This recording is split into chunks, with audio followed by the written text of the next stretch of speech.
নমস্কার,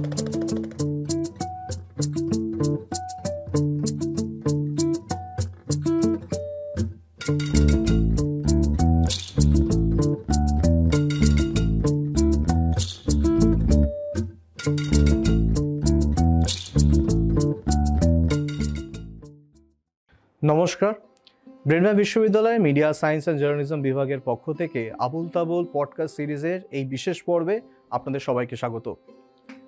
আজ আলোচনার বিষয় বাংলার শিশু সাহিত্য, যে সাহিত্য শুধুমাত্র শিশুদের বিনোদনের সামগ্রী নয়, বরং ভাষা, মূল্যবোধ এবং কল্পনা শক্তির ভিত্তিও বটে। উপেন্দ্র কিশোর রায়চৌধুরী, লীলা মজুমদার, সুকুমার রায়, সত্যজিৎ রায় এই কিংবদন্তিদের তৈরি নির্মিত গল্প, ছড়া এবং কমিক্স ছাড়া আমাদের শৈশব প্রায় অসম্পূর্ণ।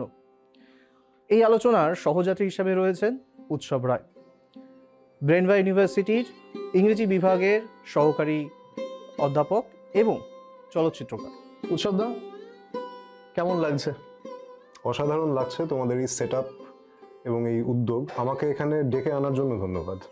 আজকের আমাদের আলোচনা শিশু সাহিত্যের উপরে, বাংলা শিশু সাহিত্য। আমরা যদি এখনের কনটেক্সটে আমাদের সময়কার শিশু সাহিত্য নিয়ে আলোচনা করি, তাহলে তুমি কোথায় দেখছো শিশু সাহিত্যকে? আমরা বোধহয় বিগত 100-125 বছরের বেশি সময়ের কথা বলছি, যে সময় আমরা উপেন্দ্র কিশোর রায়চৌধুরীকে পেয়েছি, সুকুমার রায়কে পেয়েছি, তার পরবর্তী সময় সত্যজিৎ রায়, শীর্ষেন্দু মুখোপাধ্যায়, এই যে বিরাট বড় যে ট্র্যাডিশনটা, সেটার মুখে দাঁড়িয়ে তুমি সম্ভবত জানতে চাইছো যে আমরা এই মুহূর্তে কোথায় দাঁড়িয়ে আছি। একদমই, আমরা খুব ভিন্নতর একটা জায়গাতে দাঁড়িয়ে আছি। ঠিক যেভাবে 1950-এর দশকে শিশু সাহিত্য যেভাবে সংজ্ঞায়িত ছিল, আমরা শিশু সাহিত্য বলতে যা বুঝতাম 1970-এর দশকে কিংবা তার পরবর্তী সময়ে আপটিল তুমি 90s ধরে নাও, 90-এর দশক, তার তুলনায় অনেকটা পরিবর্তন দেখতে পাচ্ছি। তার যে চেহারা, তার যে চরিত্র, সেটা অনেকটাই আলাদা। কেনটা হচ্ছে খুব গুরুত্বপূর্ণ প্রশ্ন। তার কারণটা হচ্ছে যে কোনো সাহিত্য, শুধু শিশু সাহিত্যই নয়, সেটা নির্মিত হয় কোনো একটা দেশকালের, ঠিক সেই সময়কার সমাজ, রাজনীতি, পরিবার, এই যে পুরো প্রেক্ষাপটটা, সেখান থেকে সেটা উঠে আসে। আমাদের সময়টা তো খুব আলাদা। 2025 সালে দাঁড়িয়ে আমরা কিন্তু আর সেই জায়গায় দাঁড়িয়ে নেই যে জায়গাতে আমরা ছিলাম 1995 সালে বা 85-তে বা 1950-এর দশকে। এই যে বিরাট একটা চেঞ্জ, এই যে বিরাট একটা পরিবর্তন আমাদের সময়ের সঙ্গে সঙ্গে আমাদের সমাজ জীবনে, রাজনীতি জীবনে, পুরো মোবাইল ফোনস, টেকনোলজি, আমাদের রাজনীতি, সেটা ভুলে গেলেও চলবে না, কারণ শিশু সাহিত্য ভীষণভাবে রাজনৈতিক হতে পারে। যেমন ধরো, আমি একটা এক্সাম্পল নিয়ে বলছি, তুমি পড়াচ্ছ, তুমি ক্লাসে যাচ্ছ, ক্লাসে গিয়ে তুমি এক্সাম্পল স্বরূপ, একটা উদাহরণস্বরূপ তুমি একটা তোমার ছোটবেলার পড়া কবিতা, ছড়া, যেটা তোমার কাছে ভীষণ পপুলার, সেটার তুমি হঠাৎ করে একটা উদাহরণ দিয়ে ফেললে, সারা ক্লাসরুম ব্ল্যাঙ্ক। এমন হয়েছে? বহুবার হয়েছে। কেমন লাগে তখন? আমি যখন ক্লাসরুমে পড়াই, আমি ঠিক সেই অনুরণনগুলো আমার স্টুডেন্টদের মধ্যে থেকে কিন্তু পাই না। এবং আমি এটা নেতিবাচকভাবে বলছি না, আমি এটাকে বলছি সম্পূর্ণভাবে একটা ভিন্নতার আঙ্গিক থেকে। আমি নিজে যখন ছাত্র ছিলাম, সেই সময় আমাদের ক্লাসরুমে আমাদেরকে সাহিত্য বোঝানোর জন্য শিক্ষকরা যে রেফারেন্সগুলো তারা ব্যবহার করতেন, যার সঙ্গে আমরা বেশিরভাগটাই, আমার মনে হয়, আমরা একটা যোগাযোগ তৈরি হতো এবং তাদের বোঝাতেও সুবিধা হতো, ঠিক সেই রেফারেন্সগুলো কিন্তু আমি আজকে আর ব্যবহার করতে পারছি না, বা আমি করে দেখেছি। ব্ল্যাঙ্ক ফেসেস, তার কারণ ঠিক সেই জায়গাটাতে পৌঁছয়নি। আমি একটা খুব বিপজ্জনক এক্সাম্পল এখানে দিই। আমাদের বাবা কাকাদের জেনারেশন, স্পেসিফিক্যালি তাদের জন্য পথের পাঁচালী বললে পরে যে শিশু অপুর মুখ আমাদের সামনে ভেসে আসে। আমরা তো শিশু সাহিত্য নিয়ে কথা বলছি। একটা 2-3টে গোটা জেনারেশনের কাছে শিশু বলতে কি বোঝায়, অপুর মুখটা কিন্তু ছিল তার একটা প্রতিনিধি স্থানীয় কিন্তু একটা জায়গাতে কিন্তু সেটা ছিল। মুশকিলটা হচ্ছে, আমি যখন এখন পথের পাঁচালীর রেফারেন্স দিচ্ছি, সকলে তার নাম শুনেছে, কিন্তু ভেতরকার যে গল্প বা অপুর মুখটার সঙ্গে আমি কেন অ্যাসোসিয়েট করব, এই প্রতিধ্বনিটা আমি কিন্তু পাচ্ছি না। আমি অনেক সময় হ্যারি পটার এক্সাম্পল দিতে গিয়ে দেখেছি, আমি দেখিনি। মানে একবার ভাবো, আমাদের সময় হ্যারি পটার, যেটা মানে অত্যন্ত সাম্প্রতিক, মানে আমরা সেটা এখনো আমরা কথা বলি, সেটা নিয়ে আমাদের এখনো চর্চা চলে, কিন্তু এই হ্যারি পটার এখনের প্রজন্মের কাছে কোথাও গিয়ে হারিয়ে যাচ্ছে। ঠিকই। আমরা যখন বই পড়তাম, যদি আনন্দ মেলাও আসতো, পরের দিন স্কুলে গিয়ে আমাদের কাছে বলার কিছু থাকতো যে আজকে এইটা পড়ে এসেছি, বা এই কমিকের এতটা আমার এগিয়ে গেছে, এটা হয়েছে, এই বিষয়বস্তু হয়েছে। সেটা নিয়ে আমাদের রীতিমতো একটা দ্বন্দ্ব চলতো, কে আগে পড়ে আসবে এবং স্টোরিটা কে আগে জেনে নেবে, সেটা নিয়ে একটা লড়াই চলতো। এখন সেই লড়াইটা ক্লাসরুমে কতটা মিস করো? তবু বাইরে থেকে মনে হয় খুব একটা করি না, কারণ লড়াইটার ধরনটা পাল্টে গেছে। লড়াই শব্দটা ব্যবহার করবো না, এই যে একটা খুনসুটি, একটা রেষারেষি, যে কে আগে দেখে ফেললো, এই ব্যাপারটা এখন হয় কোনো একটা ওয়েব সিরিজ নিয়ে। অডিও স্টোরি নিয়ে ততটা নয়, একটা ওয়েব সিরিজ নিয়ে, কখনো কখনো একটা ফিল্ম নিয়ে। মাধ্যমটা পরিবর্তিত হয়ে খুব ভালো বলেছো, অডিও ভিজুয়াল একদম অডিও ভিজুয়াল মাধ্যমে চলে গেছে। আমি মানছি যে অডিও ভিজুয়ালও তাদের কন্টেন্ট কিন্তু সাহিত্য থেকেই তুলে নিয়েছে। একদমই। তো সাহিত্যর ছাপ আমরা কিন্তু অডিও ভিজুয়ালে সিনেমাতে দেখছি, ওয়েব সিরিজে দেখছি, সেটা খুব ভালো। আমরা নতুন করে একটা সাহিত্যকে চিনছি, বুঝছি এবং আমরা ওটাকে এক্সপিরিয়েন্স করছি। যদি এইটাই হয়, তাহলে সামনে যদি তাকাই আমরা তো এখন দেখছি সিনেমা হলেও ভিড় কম হচ্ছে। এখন যত ভিড়, যত চোখ, সেটা মোবাইল ফোনে। যদি এটাই ট্রেন্ড চলতে থাকে, যেটা আমি অনেক সময় খেয়াল করেছি, যে একটা স্টুডেন্ট হোক, সে একটা ভাষা সম্পূর্ণভাবে তার পরিচয় হয়নি, কিন্তু আমাদের সময় কোথাও গিয়ে এই সাহিত্য চর্চার ক্ষেত্রে বাংলা ভাষা পড়া, সেটাকে নিয়ে আলোচনা করতে করতে কিন্তু আমাদের সেই ছাপটা ভাষায় চলে এসছে। এখনে সময় এই বাংলা ভাষার যে চলছে, বেঙ্গলিশ, ইংলিশ চলছে, এর মধ্যে মনে হয় না এই শিশু সাহিত্যের অ্যাবসেন্সটাই এর কারণ? ভাষা চর্চার জায়গাটা না, এটা আমি ডেফিনেটলি মিস করি। কেন? কারণ ভাষা চর্চা যে একটা চর্চার বিষয় হতে পারে, এটা সম্ভবত আমাদের জেনারেশনের সঙ্গে, আমাদের প্রজন্মের সঙ্গে কিন্তু শেষ হয়ে যাচ্ছে। এখন তুমি দেখবে কোনো ভাষার প্রতি আর সেই পরিমাণ ভালোবাসাটা নেই। এখন সব হ্যাশট্যাগ, ঠিক আছে, হ্যাশট্যাগ নিয়ে কোনো অসুবিধে নেই, কিন্তু আমি ক্লাসরুমে আমার শিক্ষকের সামনে কিংবা বন্ধুদের মধ্যে যখন কথাবার্তা বলছি, একটা পরিশীলিত ভাষায় আমাকে কথা বলতে হবে। আমি মুখ খুললে পরে যে কথাটা বেরোবে সেটা যেন শ্রুতি মধুর হয়। এইটুকু নিশ্চিত করার জন্য তো আমাকে ভাষাটার সঙ্গে কিছুটা সময় কাটাতে হবে। আমাদের সময় কিন্তু ভাষা শিক্ষার প্রতি নজরটা অনেক, কৌতূহলের অভাবটা আমি সম্পূর্ণভাবে ছাত্রছাত্রীদেরকে দায়ী করব না। কাকে করবে? নিজেদেরকেই করব, কারণ আমাদেরই তো সন্তানদের জেনারেশন। সেভাবে বলতে গেলে পরে আমরা তো সেই ছুটেছি যে ভাই ইংলিশ মিডিয়ামে ভর্তি করতে হবে। খুব ভালো কথা, করে দাও, কোনো অসুবিধা নেই। বাংলাটা বাড়ি থেকে আমি তার সামনে সেই বাংলাটা বলছি যে বাংলাটা তার মাথায় রয়ে যাবে। সে যখন একটা সামাজিক পরিস্থিতিতে কথা বলবে, সে একটা পরিশীলিত ভাষায় কথা বলবে।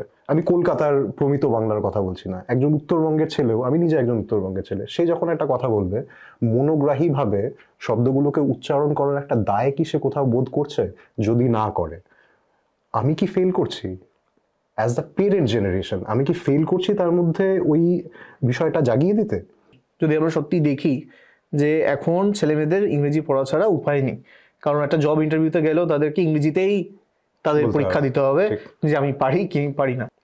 সেখানে দেখতে গেলে যদি বাবা মারা চায় যে হ্যাঁ ইংরেজি মাধ্যমে পড়াতে হবে, ছেলেমেয়েরা ইংরেজিতে একদম ফটফট করে কথা বলবে, এটাই তাদের মনোকামনা, যদি চায়, সেটা আমার মনে হয় না ভুল। কিন্তু এই যে বাংলা অক্ষরের সাথে তাদের পরিচয় হবে না, তারা বাংলা দুটো কথা বললে সেটা তার মানে বুঝতে পারবে না, বা যদি 65 বলে ফেলি কোনো কারণে, তাহলে বলবো বাবা এটা কি আমরা এখনো মানতে রাজি? আমরা কি প্রস্তুত? আমরা নই, আমরা প্রস্তুত ছিলামও না, আমরা কবে প্রস্তুত হব আমি জানিও না। আসলে ইংরেজি বা হিন্দি বা যে কোনো অন্য প্রাদেশিক যদি কোনো ভাষার কথা বলি, সেগুলোর সঙ্গে বিরোধের কথা নয়। তুমি যেটা বলছো সেটা হচ্ছে সব ভাষাই স্বাগত, নিজেরটাকে ভুলে নয়, এবং নিজেরটাকে ভুলে যাচ্ছি আমরা, সেটা বারংবার চোখের সামনে আসছে। শিশু সাহিত্যের কথা আমরা বলছিলাম এবং খুব পার্টিনেন্টলি আমরা ঢুকে পড়েছি ভাষার প্রশ্নে। বাংলা শিশু সাহিত্যের প্রশ্ন, ভাষা শিশু সাহিত্য আসবে না একসাথে? আসবে, 100 বার আসবে, কারণ ভাষার হাত ধরেই সাহিত্যটা আসবে। এবার এই জায়গাটা জানো তো, আমি ব্যক্তিগতভাবে আমি কোনো একটা শেষ মন্তব্য করে দেবো এরকম জায়গাতে আমি এখনো নেই। আমি দেখছি জিনিসটাকে আস্তে আস্তে, এই পুরো বিষয়টা আমাদের পরিবর্তনশীল সময়ের সঙ্গে যত চেঞ্জ হচ্ছে, যত পরিবর্তন হচ্ছে, এটাকে চোখের সামনে দেখতে পাচ্ছি। ভরসার কথা একটাই, আসলে বাংলা ভাষার বিপন্নতার কথা বলা হয়। হ্যাঁ, আমাদের নতুন প্রজন্মের যারা শিশুরা যারা আছে, তারা ততটা হয়তো এক্সপোজড হচ্ছে না, একটা জায়গা আছে, কিন্তু তারপরেও না ইতিহাসটাকে মাথায় যদি আমরা রাখি, আমরা দেখতে পাবো যে বাংলা ভাষা সে পালির ভেতর দিয়ে গেছে, সে অ্যারাবিকের ভেতর দিয়ে গেছে, সংস্কৃত সে সংস্কৃতের ভেতর দিয়ে গেছে, সে ইংরেজি শাসনের ভেতর দিয়ে গেছে, এখন একটা পর্যায়ে দিয়ে যাচ্ছে। তুমি আমি যে কথা বলছি তুমি খেয়াল করে দেখবে, আমরা কিন্তু একটা ভীষণ শহর কেন্দ্রিক, একটা ক্লাস কেন্দ্রিক এর ভেতরে আমরা কথাটা বলছি। পশ্চিমবঙ্গে তুমি জেলায় চলে যাও, সেখানে এখনো পর্যন্ত স্কুলের বাচ্চারা যে ভাষায় কথা বলে, আমি নিজের জেলায় দেখেছি, কোচবিহারে দেখেছি, দিনাজপুরে দেখেছি, জলপাইগুড়িতে দেখেছি, সেখানে একটা ধরনের চর্চা এখনো পর্যন্ত রয়েছে বাচ্চাদের মধ্যে। আমাদের একটা আদেখলাপনা একটা রয়েছে যে ইংরেজিতে কথা বলো, কোনো অসুবিধে নেই। বাংলাটা পারে না এতে গর্ব বোধ করলে পরে তখন একটু অসুবিধা হয় বই কি। কিছুদিন আগেই একটা কম্পিটিশন, একটা পত্রিকাটা কম্পিটিশন অ্যারেঞ্জ করেছিল, যেটা গোটা ইস্ট ইন্ডিয়াকে নিয়ে করেছিল। সেখানে যখন ওরা 18 জনের তালিকা বার করেছে, সেখানে কোথাও লিটারেচার দেখলাম না, কোথাও ভাষা নিয়ে কিছু দেখলাম না, যে সে লিখে কোনো অ্যাওয়ার্ড পেয়েছে বা সেটাকে তারা চিহ্নিত করেছে যে না এই লেখক এই লিখছে, পেলাম না। কোথাও কি লিটারেচার উধাও হওয়া, ভাবতে পারছো? লিটারেচার নেই। আগে কে ভালো লেখে, কে ভালো কবিতা লেখে, তাকে নিয়ে কি ধুমধাম থাকতো সব, এখন সেটাই নেই। এখন তো এই যে এআই চলে এসেছে, এআই লিখে দেবে। সেটা কি রিপ্লেস তো করতে পারবে না, হিউম্যান ইমোশন তো রিপ্লেস করতে পারবে না। এটা কোন জগতে যাচ্ছি আমরা? খুব অদ্ভুত একটা জগৎ, সত্যি কথাই। যেটা ভাবায় বিশেষত সেটা হচ্ছে যে টেকনোলজির সঙ্গে আমরা যে পাল্লাটা দেওয়ার চেষ্টা করছি এখন, যে ভাষা সাহিত্য টেকনোলজির সাথে পাল্লা দিয়ে বেঁচে থাকতে পারবে কিনা, সেই জায়গায় অনেকগুলো আঙ্গিক তুমি দেখতে পাবে। তরুণ প্রজন্ম যারা, তাদের মধ্যে তুমি দেখবে বই পড়ার চলটা কমেছে, কিন্তু অডিও স্টোরি শোনার চল কিন্তু আবার বেড়ে গেছে। মানে ফরম্যাটটা চেঞ্জ হচ্ছে। তোমার প্রশ্নের জায়গাটা ছিল যে কেউ লিখছে না, এবার যদি নাই লেখে তাহলে পরে অডিও স্টোরিটা হবে কি নিয়ে, সেটা একটা প্রশ্নের জায়গা। লিখছে পুরনো কবিতা, পুরনো গল্প নিয়ে অডিও স্টোরি এটা অস্বীকার করার জায়গা নেই যে আমরা আস্তে আস্তে একটা টেক্সচুয়াল প্রজন্ম থেকে, আমি যদি এটা সেভাবে একটা ব্ল্যাঙ্কেট স্টেটমেন্টই করি, আমরা আসলে একটা টেক্সচুয়াল প্রজন্মের একটা ধারা থেকে আমরা আস্তে আস্তে অডিও ভিজুয়ালে শিফট করে যাচ্ছি। এটাকে মানতে হবে। কিন্তু লেখা কিভাবে বন্ধ করবে তুমি? লেখা কি বন্ধ করা যায়? সেটাই তো বলছি, যায় না তো। তাহলে কি করে আমরা ফরম্যাটে আমরা সাহিত্যকে পাচ্ছিলাম, সেই ফরম্যাটে হয়তো আর পাবো না, বা তার চলটা কমে যাবে।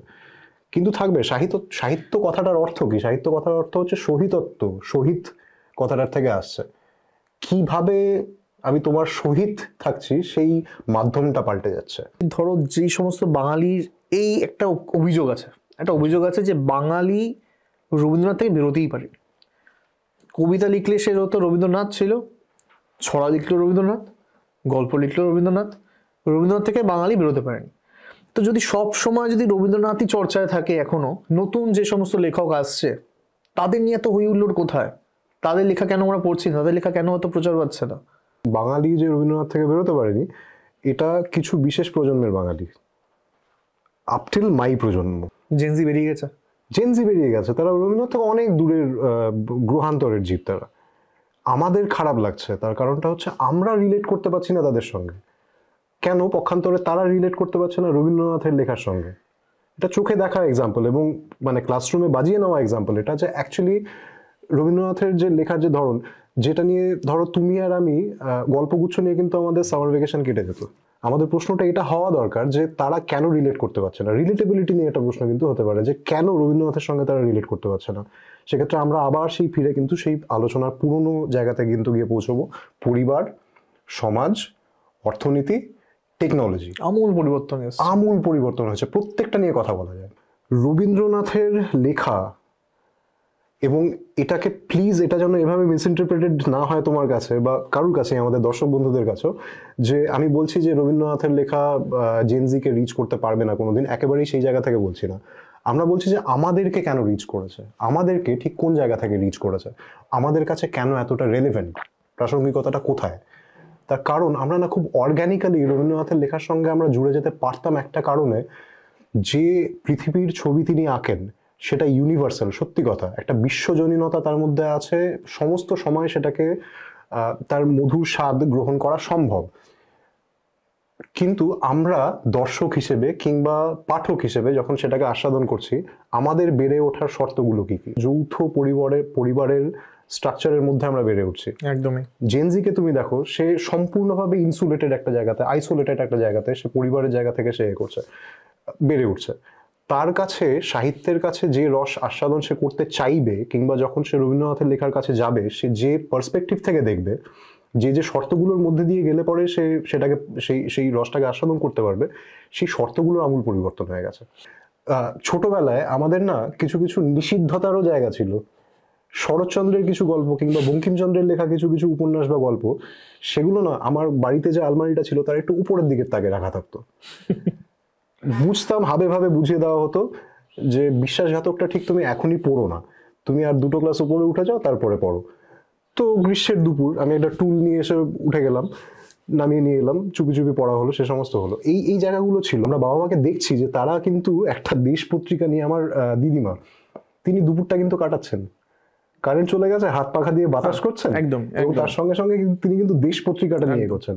আমার সন্তান এসে দেখছে যে আমি অফিস থেকে ফিরে একটুখানি গায়ে জল টল ঢেলে নিয়েই আমি যেটা বসে পড়লাম হচ্ছে, হয়তো সোশ্যাল মিডিয়া নয়, হয়তো আমি জিমেলটাই খুলেছি কাজের, কিংবা আমি হয়তো কোনো অফিসিয়াল হোয়াটসঅ্যাপ গ্রুপের মধ্যে আমি হয়তো কাজ করছি, কিংবা হয়তো কাউকে কিছু একটা চুটকি ফুটকি পাঠাচ্ছি কিছু। সে কি দেখছে আমাকে? সে তো দেখে শিখবে। আমি তাকে কি দিচ্ছি? আমার প্রশ্নটা হওয়া দরকার যে জেনজি বলো, যাই বলো, যে শিশুকে আমি আজকে ডিফাইন করে বুঝতে চাইছি যে শিশু সাহিত্যটা কোথায় দাঁড়িয়ে আছে বা কি বৃত্তান্ত, শিশুর কি হলো হঠাৎ করে, শিশু সাহিত্যের কি হলো, থেকে বড় কথা শিশুর কি হলো, শিশুর বাবা মায়ের কি হলো, আমরা বিচ্যুত হয়ে গেলাম না? খুব ভালো প্রশ্ন। যদি আমাদের বলা হয় যে যদি তোমার রঙিন দিনগুলোতে যদি তুমি একটু ফিরে যেতে পারো, তা তুমি কাদের মুখ দেখছো? প্রথম বাংলা অক্ষর চিনতে পারার পরে এবং মোটামুটি ভাবে পড়তে পারছি নিজের মতো করে, সেই সময় হাতে এসে পড়লো শুকতারা। মোবাইলটা তো তখন ছিল না, ফলে অবসর বিনোদন বলো বা যাই বলো, এই শিশু মন সে দুপুরবেলায় যখন তার খেলতে যেতে আরো 2 ঘন্টা বাকি আছে, তার হাতে এসে পড়লো হচ্ছে শুকতারার পূজা বার্ষিকী, কিংবা ধরে নাও একটা মাসিক পত্রিকা, বাটুল দি গ্রেট, তো ভোলা যাবে না। কার্টুনে চলে যাচ্ছে, কিন্তু সাহিত্যই তো বটে, হাঁদা ভোদা ভোলা যাবে না। এত সুন্দর সুন্দর সব গল্প তাতে পড়েছি। এবং তারপরে ধীরে ধীরে আন্নওয়ালা বাড়িতে এলো, 19-20 যখন এলো, তখন আমরা মোটামুটি ক্লাস 8-9 এরকম সময় পৌঁছে গেছি। তো এবার সেখান থেকে একটা শিফট হয়ে যাচ্ছে ওই পত্রিকার। তার আগে যে গল্পগুলো ছিল সেগুলো অন্য ধরনের ছিল, তার সঙ্গে অ্যাসোসিয়েট করার ব্যাপারটা অন্যরকম ছিল। পত্রিকার জায়গাটা এটা, আরও বেশ কিছু পত্রিকা হাতে এসেছিল। এগুলো বাদ দিলে ছোটবেলা থেকে যাদের লেখা পড়েছে এবং সময়গুলো কেটেছে, এবং আমার বাংলা ভাষার বোধ বা আমার যে প্রথিত হয়ে থাকা কোনো একটা বিশেষ ভাষায়, হ্যাঁ, একটা সংস্কৃতিতে, যাদের হাত ধরে প্রথম নাম আসবে উপেন্দ্র কিশোর রায়চৌধুরী। প্রায় সবার। তখন ওই আলমারিতে বঙ্কিমচন্দ্র আছেন, তো উপেন্দ্র কিশোর রায়চৌধুরীতে যখন পৌঁছলাম, গড়গড় করে পড়তে পড়তে এগিয়ে গেলাম। আবৃত্তির সূত্রে সুকুমার রায়ের আবুল তাবুল এলো, খাই খাই এলো, তারপরে এবার সুকুমার রায়ের বাকি লেখাগুলি হাতে এসে পড়লো। সমরেশ মজুমদার এলেন, দাদা সাহিত্যের কথা না বললে বোধহয়, খুব শীর্ষেন্দু এলেন, হ্যাঁ। এবং বাংলা সাহিত্যের যে অনেক অনেক দাদা, হ্যাঁ, ফেলুদা থেকে শুরু করে এমন এমন অনেক দাদার গল্প আমার পড়া আছে যেগুলো হয়তো অতটা মেইন স্ট্রিমে হয়তো আসেনি। পিন্ডিদা বলে একজন ছিলেন, আশুতোষ মুখোপাধ্যায়, হ্যাঁ। এই দাদারা কেউই দেখবে আপন দাদা নয়, তারা যৌথ পরিবারের হয়, জ্যাঠতুতো, মাসতুতো কিংবা পিসতুতো এই ধরনের দাদা। ফলে তাদের কাছ থেকে জ্ঞান আহরণ করতে বা তারা মুখনিসৃত বাণী থেকে তাদের কিছু শিখে ফেলতে আমাদের অতটা বাধা ছিল না। অনুবাদে আমার হাতে যারা এসে পড়লেন, টিনটিন, অ্যাস্টেরিক্স, এরপরে দাদা সাহিত্যকে বাদ দিয়ে রবীন্দ্রনাথ তো আছেন। রঙিন দিন আর লীলা মজুমদার থাকবে না, এটা কি করে হতে পারে? লীলা মজুমদার বন্ধু, ভূত বন্ধু হতে পারে, হ্যাঁ, পাখিও কথা বলতে পারে, মিষ্টি মিষ্টি ভূত সেগুলো। একমাত্র শীর্ষেন্দু মুখোপাধ্যায় এসে তার একটা রেফারেন্স আবার পেলাম। এই যে বললাম ভূতও বন্ধু হতে পারে। যদি এখনের আমরা যদি রেফারেন্স নিই, এখন যদি সিনেমা রেফারেন্স নিই যেটা সাহিত্য থেকেই আসছে, সেখানেও যদি আমরা দেখি এই যে হরর, ভৌতিক কাণ্ড, এটা এতটা অ্যাগ্রেসিভ ভাবে দেখানো হয়ে থাকে, সেখানে এই সমস্ত লেখার প্রতি আমাদের যে ধারণাটা ছিল সেটা কোথাও একটু ভঙ্গ হয়ে গেছে। এটাই কি ইয়াং জেনারেশনের দেখার কারণ হতে পারে? এটা সাহিত্যেরও একটা বড় গুণ। ফিল্মেও বলা হয় শো ডোন্ট টেল। তুমি যদি দেখিয়ে দিতে পারো জিনিসটাকে, তাহলে তুমি আর আলাদা করে বলে দিও না যে এটা হচ্ছে। ভূতের গল্পের কথাই যদি বলো, শুকতারার মতো পত্রিকায় বাচ্চাদের জন্য লেখা পত্রিকা, হ্যাঁ সেখানে লেখা গল্প, সেখানে এই গুণটা যতভাবে পেতাম, একটা অ্যাম্বিয়েন্স ক্রিয়েট করে দিচ্ছে। তোমার শিশু মন সেই অ্যাম্বিয়েন্সের ভেতর দিয়ে যেতে যেতেই অনেক না বলা কথাও সে হয়তো গ্রাস্প করতে পারছে না, কিন্তু কোথাও একটা তার যে গা ছমছম করছে, সে বুঝতে পারছে তার কোথাও একটা শিকড় আছে, সে সেই মুহূর্তে সেটা বুঝতে পারছে না। এখন যেটা দেখি যে ভায়োলেন্ট রিপ্রেজেন্টেশন এক ধরনের, হ্যাঁ সবটাই খুলে দেখিয়ে দেওয়া। আমরা রোববার হলে ঠাকুরমার ঝুড়ি দেখবো, নন্টে ফন্টে দেখবো, এই জন্য আমরা অপেক্ষা করে থাকতাম, কারণ তার মধ্যে গল্প আছে, একটা একটা ভালো লাগা আছে।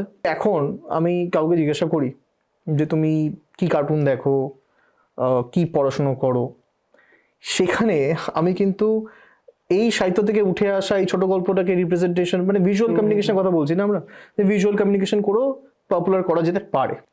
সেখানে দাঁড়িয়ে কেন কেন ঠাকুমার ঝুড়ি এখন আবার রিভ্যাম্প হচ্ছে না, কেন ওটাকে আবার আনা হচ্ছে না, কেন উল্টে ফুন্টের গল্প দেখছি না, কেন বাটুল দি গ্রেটের গল্প আমরা দেখছি না? যে পরিবর্তনটা হলো সেটা হচ্ছে জাতিগতভাবে আমাদের একটা অ্যাম্বিশনের জায়গাতে একটা বড় পরিবর্তন হয়ে গেল। আমরা ওই একই জিনিস ধরে নাও মার্ভেল যেটা দেখাচ্ছে, সেটাই যদি আমি দেখতে যাই একটা ভারতীয় প্রেক্ষাপটে, শক্তিমানকে আমরা 1996 আমরা অ্যাকসেপ্ট করে নিয়েছি, 1997 অ্যাকসেপ্ট করে নিয়েছি। এখন হঠাৎ করে আমরা দেখছি যে না, এটা হচ্ছে না, অ্যানিমেশনটা যথাযথ হচ্ছে না, এই হচ্ছে না, সেটা টেকনিক্যালের থেকেও বড় কথা হচ্ছে যে আমরা কি এক্সপেক্ট করছি।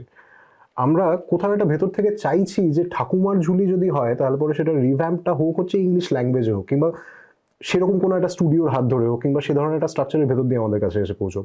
কে পৌঁছে দিচ্ছে আমার কাছে ব্যাপারটাকে, সেটা অনেক বেশি বোধহয় গুরুত্বপূর্ণ হয়ে যাচ্ছে।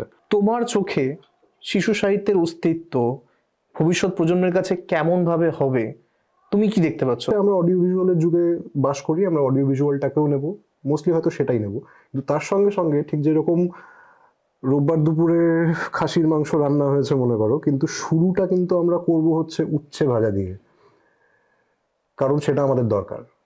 ওই উচ্ছে ভাজাটার মতো করে হলেও, একটু মুখ তেতো করে হলেও আমাদের পাঠের কাছে ফেরত যেতে হবে। দিনে 10 মিনিট 15 মিনিট হলে পরেও যেতে হবে। ছাত্রছাত্রীদের কথায় আমি এখনো আসিনি, আসবো না আসলে।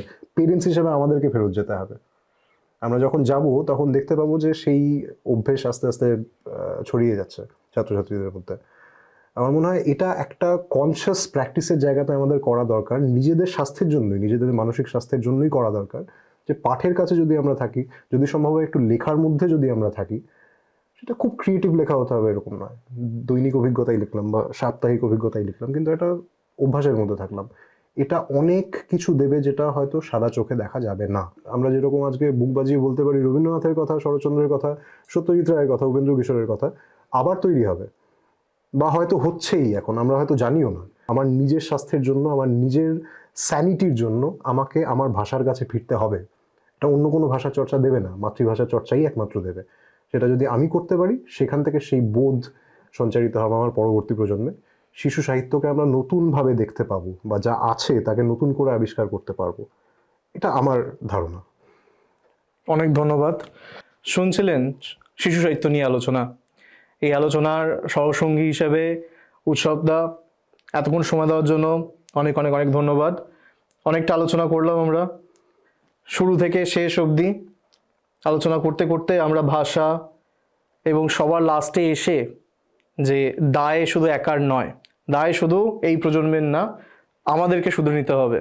খুব ভালো লাগলো কথা শুনে, এবং আমি আশা করব যে এই যে তোমার যে উপদেশ, সেটা আমরা সবাই খুব ভালোবেসে নেব এবং খোলা মনে নেব। এই অনুষ্ঠানে আমাকে ডাকার জন্য আবার একটা বড় করে ধন্যবাদ। আবোল তাবোল নামে এই পডকাস্ট সিরিজ আমি চাইবো মানুষের কাছে আরো বেশি করে পৌঁছে যাক, মানুষ আরো বেশি করে এনগেজ করুক, এবং তোমরা আরো উচ্চতর সফলতার দিকে ধীরে ধীরে এগিয়ে যাও। আপনারা দেখছিলেন আবোল তাবোল পডকাস্ট সিরিজের প্রথম পর্ব।